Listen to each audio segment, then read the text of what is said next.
In today's video, I'm going to teach you how to show only portfolios in the Asana Projects section. This walkthrough is perfect if you're using Asana to manage lots of projects and you want a higher level view of how everything fits together. Instead of sifting through individual tasks and projects, portfolios let you group related projects, track progress, and get a clearer snapshot of your work.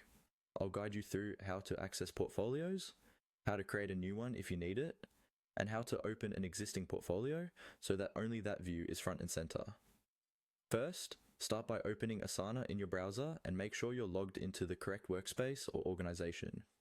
Once you're in, look for the portfolio section. Depending on your layout, this is usually found in the main navigation on the left-hand side. Click on Portfolio.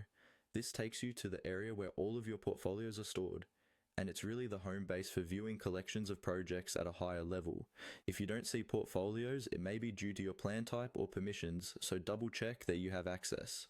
Now, if you want to create a new portfolio instead of using an existing one, you can do that directly from this page. Look for a button or link that says New Portfolio and click on it.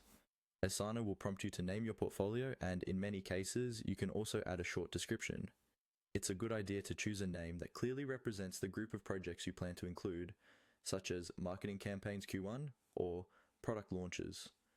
Once the portfolio is created, you can start adding existing projects to it so that it becomes your dedicated collection for that theme or initiative. If you already have portfolios set up, you don't need to create a new one.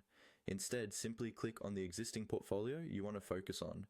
This will open that portfolio view where you'll see only the projects and details that belong there.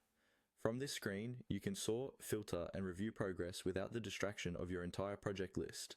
In practice, this means you're effectively showing only that portfolio in your Asana Projects section, giving you a clean, organized way to monitor what really matters. And that's all you need to do. Open the portfolio area, create a new portfolio if necessary, or choose an existing one,